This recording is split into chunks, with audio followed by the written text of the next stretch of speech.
Friends, good morning. આપણે semester 5માં જે કાંઈ સિલેબસ છે તેની ટોટલી લગભગ માહિતી મેળવી ચૂક્યા છીએ. હવે આપણે ગ્રામરમાં એક જ પોઈન્ટ બાકી છે, and that is individual reports. આપણી ફાઇનલ એક્ઝામમાં 2 રિપોર્ટ્સ આપેલા હશે, એમાંથી કોઈ એકને એટેમ્પ કરવાનો રહેશે. એના માર્ક્સ રહેશે 10. 2 આપેલા હશે, એમાંથી એકને અટેમ્પ કરવાનો અને કેટલા માર્ક્સનો પૂછાય છે? 10 માર્ક્સનો. અને આ ગ્રામરનો એવો પોઈન્ટ છે કે જેમાંથી તમે ઇઝીલી 4 to 6 માર્ક્સ મેળવી શકો એમ છો. જોઈએ કઈ રીતે ઇન્ડિવિડ્યુઅલ્સ રિપોર્ટ છે તે આપણે રેડી કરવાના રહે છે. પહેલા તો જોઈએ તો રિપોર્ટ એટલે શું? તો કે રિપોર્ટ એ એક એવો ટર્મ છે કે જે એક પ્રકારનું ખાતરીપૂર્વકની જે કાંઈ મેટર બનેલી હોય, જે કાંઈ ફેક્ટ મેટર હોય કે જે કાંઈ બનેલું હોય એના અંગે વિગતવાર માહિતી આપણે એક વ્યક્તિ એ બીજી વ્યક્તિને પહોંચાડવી. તે જે કાંઈ બની ચૂક્યું છે તે એવા અંગેનો કંઈક રિપોર્ટ આપણે તૈયાર કરેલો જ હશે તમે લોકોએ. આપણે વાત કરવાની છે ઇન્ડિવિડ્યુઅલ રિપોર્ટ્સ, કે જે એક પ્રકારનો બિઝનેસ રિપોર્ટ છે. ત્યાં હવે આ બિઝનેસ રિપોર્ટમાં હોય શું? આપણે કેવા પ્રકારના ઇન્ડિવિડ્યુઅલ્સ રિપોર્ટ છે રેડી કરવાના છે? તો કહું તો કે આપણે કંપનીના એક સેલ્સ મેનેજર કે પછી સેક્રેટરી તરીકે આપણને ડિરેક્ટર દ્વારા કંઈક પૂછવામાં આવે છે, એના અંગેનો આપણે રિપોર્ટ્સ તૈયાર કરવાનો છે. ત્યાં હવે કેવી કેવી મેટર્સ પૂછાઈ શકે છે? તો કે ડિરેક્ટર એમ પૂછે કે આ ફેક્ટરીમાં વર્કર્સો છે તે ફ્રેક્યુઅન્ટલી સ્ટ્રાઇક્સ પર શા માટે રહે છે? What is the reason behind that? તો એના અંગેનો રિપોર્ટ તૈયાર કરો. તો કોઈ વખત આપણને એવું પણ પૂછે કે ડિરેક્ટર્સે આપણને એવો રિપોર્ટ માંગ્યો કે increasing competition from rival enterprises. એટલે શું? તો કે આપણા જે કાંઈ હરીફો હોય, આપણે જેવો પણ બિઝનેસ કરનાર ઘણા બધા હોય ને, તો આ કોમ્પિટિશન દિવસે દિવસે વધતું જાય છે. What is the reason behind that? અને સજેશન ઓફ યુ, એવો રિપોર્ટ તૈયાર કરવાનો થાય. તો કોઈ વખત એવું પણ પૂછાય કે તમારી ફેક્ટરીમાં ફાયર આગ લાગેલી છે, તો એ આગ લાગવાના વોટ ઇઝ ધ રીઝન? પછી એમ કે એનો તમને શું શોધખોળ કરવા મળી અને તમારી રિકમેન્ડેશન્સ, સજેશન્સ શું છે તે એવા પ્રકારના રિપોર્ટ્સ પૂછાઈ શકે છે. તો આવા રિપોર્ટ્સ આપણે રેડી કરવાના છે, તૈયાર કરવાના છે. તો પહેલાં તો એનું ફોર્મેટ જોઈ લઈએ, કઈ રીતે તૈયાર કરવાના છે તે. સ્ટુડન્ટ્સ એકદમ ધ્યાનથી જોજો. ફરીથી કહું છું, આપણા ગ્રામરના ટોપિક્સમાં સૌથી ઇઝીલી આપણે 4 to 6 માર્ક્સ આ ગ્રામરના ટોપિક્સમાંથી મેળવી શકીએ એમ છીએ. So please listen to me carefully. હવે જ્યારે આપણે રિપોર્ટ્સ તૈયાર કરીએ ત્યારે પહેલાં તો શું કરવાનું? તો કે મિડલમાં સેન્ટરમાં જે તેનું એડ્રેસ લખવાનું 2 થી 3 લાઇનમાં. એના પછીના લાઇનમાં સિટીનું નામ, જે મિડલમાં. આમ તો તમે લોકોએ બિઝનેસ લેટર્સ તૈયાર કરેલા જ છે, એટલે તો ખબર જ છે કે કઈ રીતે. છતાં બી એક વખત બતાવી દઉં, કંઈક આ રીતે. મોસ્ટલી તમને એક્ઝામની અંદર આવી ઇન્સ્ટ્રક્શન આપેલી હશે અને એનું એડ્રેસ પણ આપેલું હશે. જોઈએ તો આમાં શું છે? તો કે જો લખેલું છે કે the unique electronics equipments corporation limited. બરાબર છે, આપણને ખ્યાલ જ છે કે જે તે કંપનીનું નામ હોઈ શકે.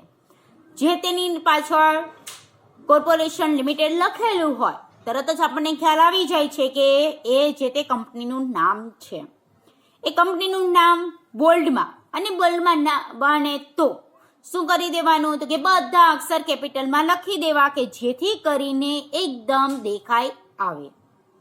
બરાબર છે સ્ટુડન્ટ્સ? ક્લિયર?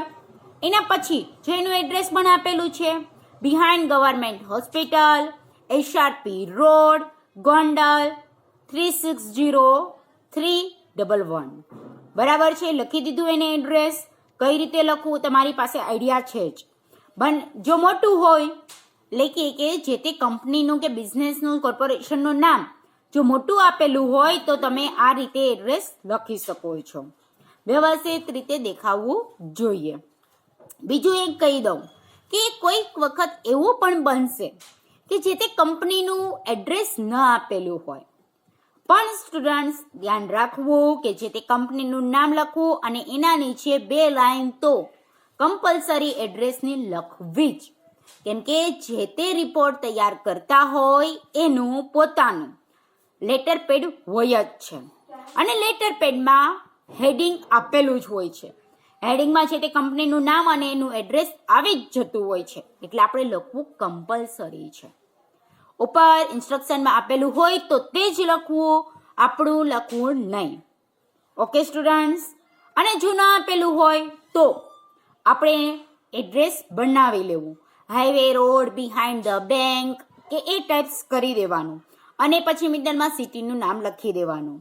બીજું, સિટીનું નામ લખ્યા પછી આપણે પિનકોડ નંબર લખતા હોય છે કે જે 6 ડિજિટમાં આવતા હોય છે. Okay right students? તો આ જે કાંઈ 6 ડિજિટમાં આવે છે પણ એકદમ સાચા હોવા જોઈએ. જો ના ખબર હોય તો જસ્ટ સિટીનું નામ લખી દેવું.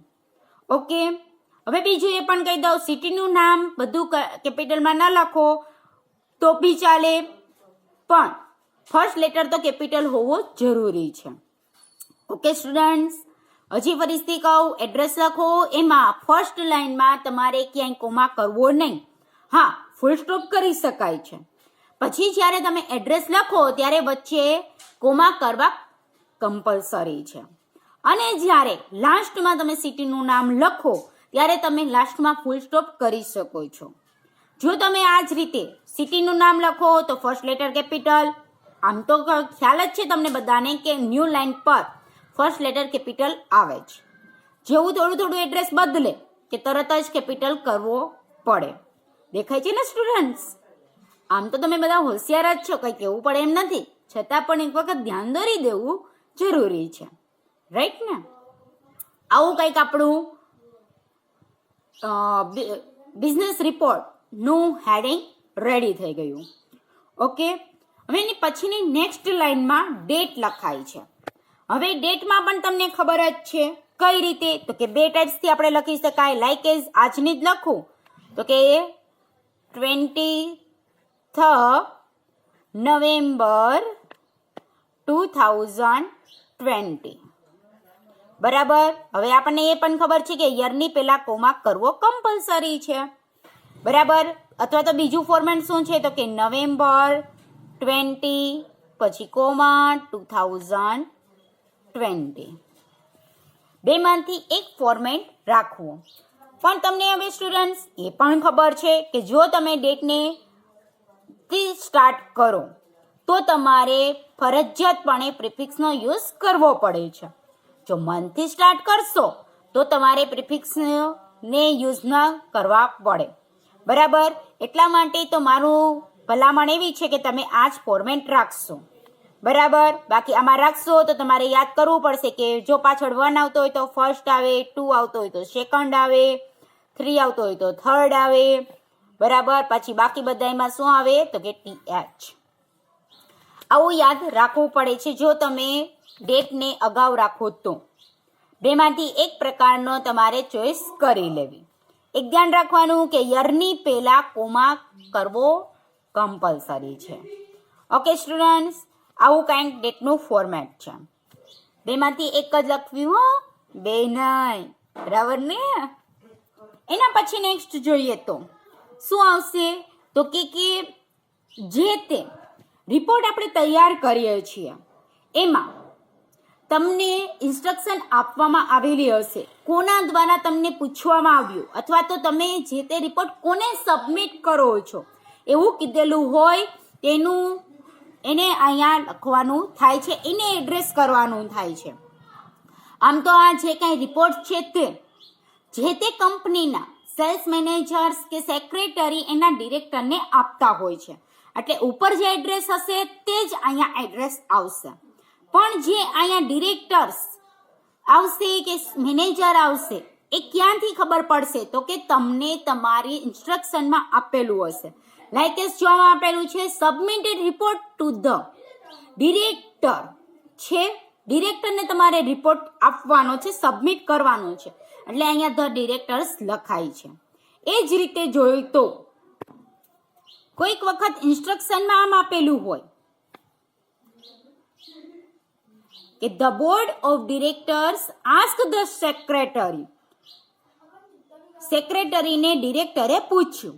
એટલે આપણે સેક્રેટરી દ્વારા રિપોર્ટ તૈયાર થતો હોય અને કોને પેશ કરાતો હોય તો કે ડિરેક્ટરને. એટલે કહેવાનો મિનિંગ શું છે કે તમારે જે તે વ્યક્તિનું રિસીવરનું એડ્રેસ આવે ને અહીંયા, તો રિસીવરના એડ્રેસમાં સ્ટાર્ટિંગમાં પહેલા શું લખવાનું? તો કે ધ ડિરેક્ટર્સ. જો એમ લખેલું હોય કે the manager ask the secretary તો the managers.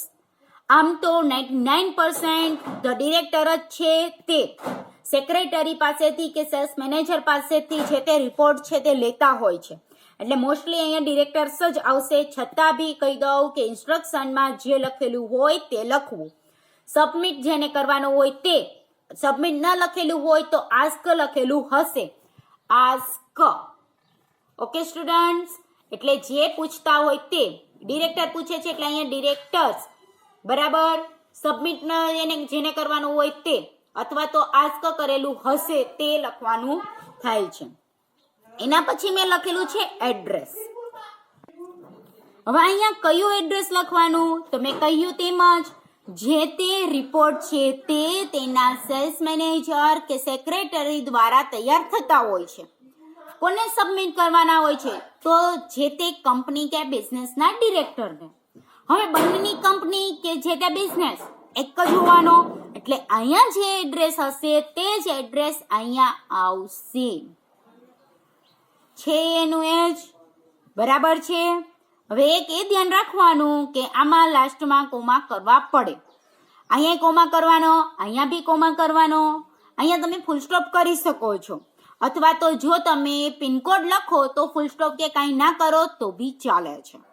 First letter capital કરવો અને જે તે લાઈન છે તે તમારા પેજની હાસ્યની બાજુમાંથી જ સ્ટાર્ટ થવી જોઈએ. ફર્સ્ટ લેટર કેપિટલ, એડ્રેસ લખીએ છીએ એટલે લાસ્ટમાં કોમા અને છેલ્લે તમે ફૂલ સ્ટોપ કરી શકો છો. જો તમે એનો પિનકોડ નંબર લખો તો ફૂલ સ્ટોપ કરવાની જરૂર પણ રહેતી નથી. કયું એડ્રેસ આવશે? તો કે જે ઉપર લખેલું છે તે જ. બરાબર. ઇન્સ્ટ્રક્શનમાં આપેલું હોય તો એનું એડ્રેસ લખવું, નહીતર બીજું બનાવવું. પણ આ બંને એડ્રેસ એક જ આવે એટલું એકદમ ધ્યાનથી કરવું. એના પછી વન લાઈન સ્પેસ કરી અને ડિયર અથવા રિસ્પેક્ટેડ. આમ તો ડિયર લખવું કેમ કે સેલ્સ મેનેજર કે સેક્રેટરી ના જે તે ડિરેક્ટર, જે તે કંપનીના ડિરેક્ટર સાથેના રિલેશન ખૂબ જ ક્લોઝ ના હોય છે. એટલે જેને ક્લોઝ ના હોય ને એના માટે ડિયર વપરાય છે. ધ્યાનમાં રાખજો સ્ટુડન્ટ્સ. એટલે ડિયર જ લખવું. બાકી તમે રિસ્પેક્ટેડ પણ લખી શકો છો. પેલો અક્ષર કેપિટલ. હવે આગળ વાત કરીએ તો જ્યારે તમને ઇન્સ્ટ્રક્શનમાં જસ્ટ ડિરેક્ટર લખેલું હોય તો સર લખવું. ડિરેક્ટર્સ લખેલું હોય તો સર લખવું. સમજાય છે ને સ્ટુડન્ટ શું કહું છું તે? જો અહીંયા ડિરેક્ટર કીધેલું હોય તો ખાલી શું રાખવાનું? સર. પણ અહીંયા ડિરેક્ટર્સ કહી દીધું હોય તો અહીંયા સર કરી દેવાનું. એટલે કઈ રીતે? તો અહીંયા સ્પેલિંગ શું થઈ જશે આપણો? સર. બરાબર. ખ્યાલ આવે છે સ્ટુડન્ટ્સ? જો ડિરેક્ટર્સ હોય તો સર્સ અને ડિરેક્ટર હોય તો જસ્ટ શું રાખવાનું? સર. પણ બંનેમાં એક ધ્યાન રાખવાનું કે સર પછી શું થઈ જવો જોઈએ? કોમા. Okay student? સર કે સર એના પછી કોમા કરવો કમ્પલસરી છે. એસ કેપિટલ રાખવો. કયો? તો કે સરનો આવે છે તે. ઓકે, એના પછી નેક્સ્ટ લાઈનમાં એક લાઈન સ્પેસ કરીને, વન લાઈન સ્પેસ કરીને જ્યાં તમારે કોમા આવતો હોય ને એનાથી આગળ એની નીચે જાય તો પણ વાંધો નથી, પણ આ વધારે સારું લાગે છે. સબ્જેક્ટ એસ કેપિટલ કરી દેવાનો, પછી કોલનની સાઇન, રિપોર્ટ ઓન ધ, રિપોર્ટનો R capital, report on the પણ કરી શકાય અને રિપોર્ટ ફોર ધ પણ કરી શકાય છે, પણ હું તો કહું જ છું કે રિપોર્ટ ફોર રાખવો, રિપોર્ટ ફોર ધ. હવે શું લખવાનું આગળ? તો કે સબ્જેક્ટની અંદર જેના માટે તમને રિપોર્ટ તૈયાર કરવાનો કીધો છે તે, બરાબર. લાઈક તમને તમારા ડિરેક્ટર્સ દ્વારા પૂછવામાં આવ્યું કે ઇન્વેસ્ટિગેશન કરો શેના બારામાં? તો કે into the causes of frequent strikes by your factory workers. તમારે રિપોર્ટ એના માટે તૈયાર કરવાનો છે, તો તમારો સબ્જેક્ટ એ બની ગયો. રિપોર્ટ ઓન ધ કોઝિસ એટલે કારણો of frequent strikes by the workers of our factory, બરાબર છે. અથવા તો ખાલી વર્કર્સ રાખો તો બી ચાલે, પણ આ વધારે તમે નોલેજેબલ છો એવું જણાય આવે. બધા નોલેજેબલ જ છો, રાઈટ ને? બરાબર.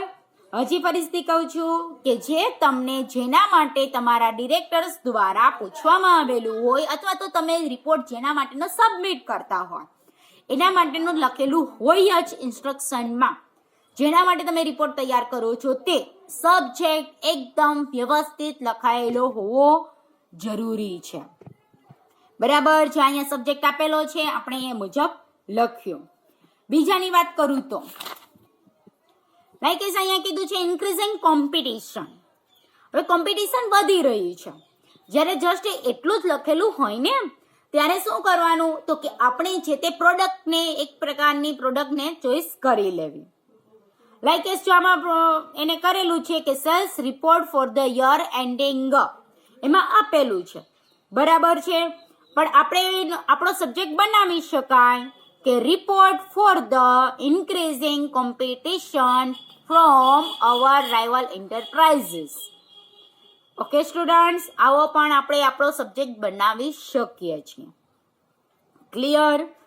જે આસ્ક કરવામાં આવતું હોય તે, અથવા તો લખેલું હોય submit A report to the director on the, કરેલું છે ત્યાંથી તમારો સબ્જેક્ટ બની જાય છે.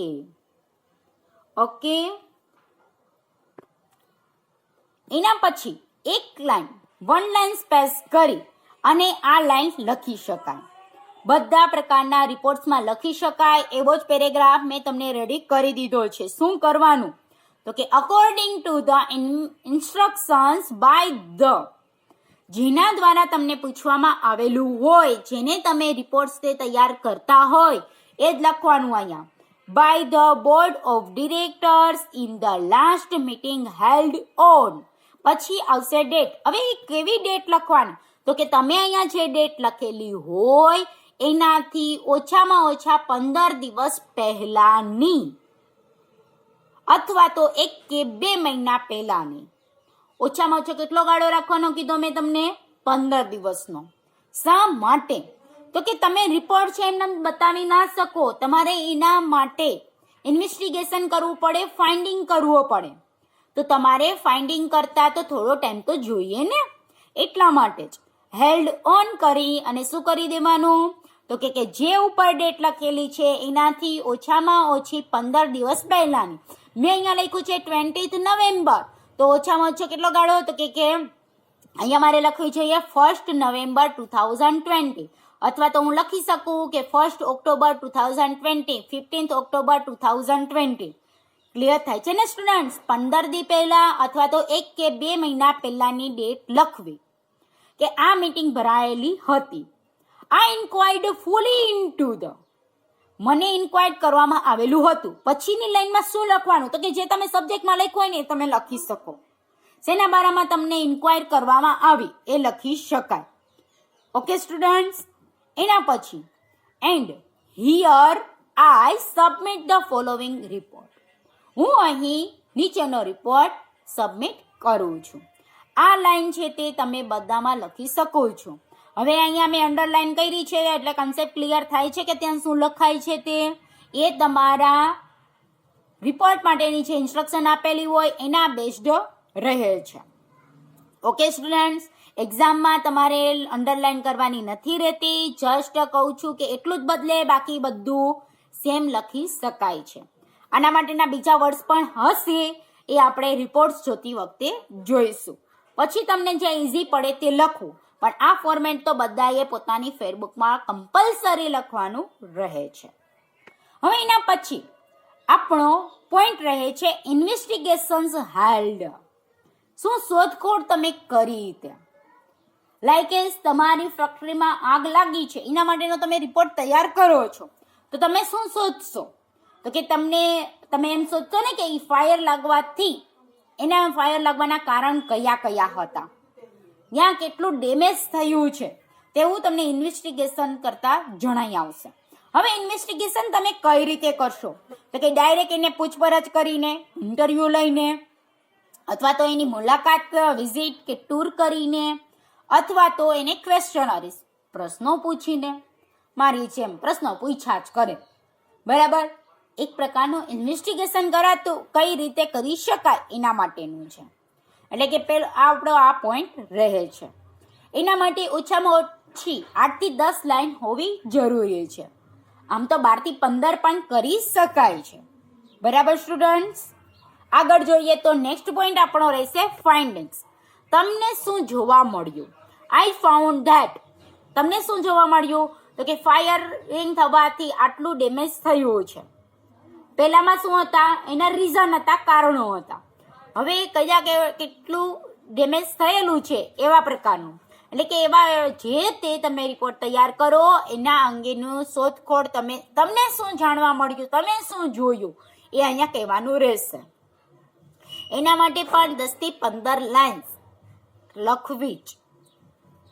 એના પછીનું નેક્સ્ટ, જ્યારે તમને ઇન્સ્ટ્રક્શનમાં કીધેલું હોય submit your report with recommendations to improve the situations, એટલે કે રિકમેન્ડેશન માંગેલું હોય અથવા તો સજેસ્ટ મેઝર્સ ટુ ઇમ્પ્રુવ, એટલે કે ઇમ્પ્રુવમેન્ટ માટેના તમારી પાસેથી સજેસ્ટ મેઝર્સ, પગલાઓ માંગવામાં આવેલા હોય ત્યારે કમ્પલસરી તમારે આ પોઈન્ટ લખવાનો રહે છે. કયો? રિકમેન્ડેશન. આમ તો હું સ્ટુડન્ટ્સ તમને કહું જ છું કે 3 પોઈન્ટ રાખવા જ. Investigations held, next one is findings and last one is recommendations, જેથી કરીને તમારો રિપોર્ટ વધારે સારો દેખાય અને ઇઝીલી તમે 4 to 6 માર્ક્સને ગેટઅપ કરી શકો, ગેઇન કરી શકો. ઓકે, એના માટે પણ 10 to 15 લાઇન્સ રહે છે. રિકમેન્ડેશન એટલે શું? તો કે ભલામણ કરવી. તમે જે કંઈ ઇન્વેસ્ટિગેશન કર્યું, ફાઇન્ડિંગ કર્યું અને તમને જે કંઈ જણાય આવ્યું, તો આપણે તરત જ સજેશન કરીએ ને કે જો આપણે આમ કરશું ને તો કે આપણા ડેમેજને આપણે પહોંચી પડીશું. એના માટેનું જે કંઈ સજેશન હોય એ જણાવવાનું રહે છે. ઓછામાં ઓછા જો આ રીતે તમે પોઈન્ટમાં, ઘણા એમ કે આમ કરવું તેમ કરવું, એવા 2-5 સજેશન બતાવતા હોય તો તમે આ રીતે પણ બતાવી શકો છો, અથવા તો પેરેગ્રાફમાં પણ બતાવી શકો છો. આપણે જોઈશું એ તો રિપોર્ટમાં, આ તો જસ્ટ ફોર્મેટ જોઈએ છીએ. પછી એવા 2-5 સજેશન બતાવી દીધા પછી 2માંથી 1 આ પેરેગ્રાફ લખી દેવું. 2માંથી 1, બંને નહીં. જોજો સ્ટુડન્ટ્સ, બંને નથી કહેતી, એક જ કહું છું. ધીસ recommendations અથવા suggestions may please be considered sympathetically. તમે સહાનુભૂતિપૂર્વક તમે આ જે કાંઈ ભલામણ કરવામાં આવેલી છે તેને કન્સિડર કરશો, ધ્યાનમાં લઈશું. અથવા તો આપણે આવું પણ કહી શકાય કે please let me know if you need any further clarification. જો કોઈ પણ જાતની ક્લેરિફિકેશનની જરૂર હોય તો તમે મને જણાવી શકો છો. બંને લખો તો પણ ચાલે, 2માંથી 1 લખો તો પણ ચાલે, પણ કરવું જરૂરી છે. બરાબર ને? હવે 1 લાઇન સ્પેસ, જ્યારે જો બંને કરવું હોય તો બંને એક જ પેરેગ્રાફ બનાવી દેવો. જેનાથી બંને થઈ શકે એમ નથી. જસ્ટ બેમાંથી એક તમને જે ઇઝી પડે તે કરી શકાય છે. પછી વન લાઇન સ્પેસ કરીને જે બાજુ ડેટ લખેલી હોય તે સાઈડ જ યોર્સ ફેithફુલી. હવે એમાંય તમને ખબર જ છે વાય કેપિટલ થવો જોઈએ. એસ છે સો ટ્રોફી ન કરતા ડાયરેક્ટ જ લખતા હોય તે રીતે. ફેithફુલીમાં પણ એફ કેપિટલ ન કરવો. ખાસ ધ્યાન રાખજો, મોસ્ટ ઓફ સ્ટુડન્ટ્સ અહીંયા ભૂલ કરે છે અને અમે પેપર ચેક કરતી વખતે જોઈએ પણ છીએ. એટલે મારા સ્ટુડન્ટ્સને તો આવી ભૂલ નહીં જ થાય. આઈ નો ઇટ. ફેithફુલી લખ્યા પછી જો એમાં ડબલ એલ આવે એ પણ તમને ખબર છે. પછી કોમા કરી દેવો. ફેithફુલી પછી કમ્પલસરી કોમા કરવો. એની નીચે જે તે નામ લખાય છે.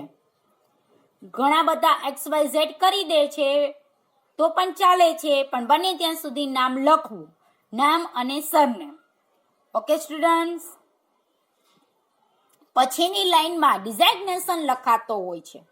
કાં તો સેક્રેટરી લખવું અથવા તો સેલ્સ મેનેજર લખવું. બેમાંથી એક જ, બંને નહીં. હવે એમાં પણ હોય છે, ઇન્સ્ટ્રક્શનમાં તમને આપેલું જ હોય છે. હવે અહીંયા શું લખવું, સેક્રેટરી લખવું કે પછી સેલ્સ મેનેજર લખવું, એ પણ તમને ધ્યાન દોરું છું. ક્યાંથી કયું લખવું તે, ક્યારે કયું લખવું તે તમને ઇન્સ્ટ્રક્શનમાં આપેલું હોય. The board of the directors ask the secretary. Ask the secretary લખ્યું છે તો તમારે કમ્પલસરી ફેithફુલી પછી એમાં સેક્રેટરી જ લખવાનું રહે. Okay students. જો તમને અહીંયા એમ કીધું હોય કે આસ્ક ધ સેલ્સ મેનેજર તો શું લખાય, the sales manager. Sales manager. Okay. Sales manager લખો ત્યારે આ રીતે લખાવવું જોઈએ. એસ કેપિટલ, એમ કેપિટલ દેખાય છે વ્યવસ્થિત રીતે. આ જ રીતે તમારું લખાવણ હોવું જોઈએ. એક તો આસ કરીને કહેલું હોય અથવા તો ઇન્સ્ટ્રક્શનમાં તમને આપેલું હોય એઝ ધ સેલ્સ મેનેજર તમારે રિપોર્ટ તૈયાર કરવાનો છે. તો તમારા ફેithફુલીમાં કયું રહેશે, કમ્પ્લિમેન્ટરી ક્લોઝમાં તો કે સેલ્સ મેનેજર. જો તમને અહીંયા એમ કહેલું હોય કે as the secretary of the કરેલું આપેલું હોય બરાબર, તો તમારો કમ્પલસરી કમ્પ્લિમેન્ટરી ક્લોઝ શું રહે કે સેક્રેટરી. એટલે કે એસ કરીને આપેલું હોય તે જ તમારા કમ્પ્લિમેન્ટરી ક્લોઝમાં રહે છે. જો અહીંયા એસ કરીને ન આપેલું હોય તો શું આપેલું હશે, તો કે આસ્ક ધ કરેલું હોય, જે તે વ્યક્તિને પૂછવામાં આવેલું હતું એવું કહેલું હોય ત્યારે આ પ્રકારે રહે છે. આસ્ક કરેલું હોય એ રાખવું અથવા તો એઝ ધ કરેલું હોય તે રાખવું. આવો કંઈક છે આપણો ઇન્ડિવિડ્યુઅલ રિપોર્ટ્સ છે ને. ઇઝી સ્ટુડન્ટ્સ, ઇઝીલી તમે આમાં 4 to 6 માર્ક મેળવી શકો એમ છો. જેથી અને એક એ ધ્યાન દોરી દઉં કે આ જે કાંઈ તમે સ્પેલિંગ લખો તે એકદમ કરેક્ટ હોવા કમ્પલસરી છે સ્ટુડન્ટ્સ. આવો કંઈક આપણો હતો ઇન્ડિવિડ્યુઅલ રિપોર્ટ્સ. 2 વખત એકદમ ધ્યાનથી જોજો અને સાંભળજો, જેથી કરીને તમે ઇઝીલી 4 to 6 માર્ક્સ મેળવી શકો. Okay students.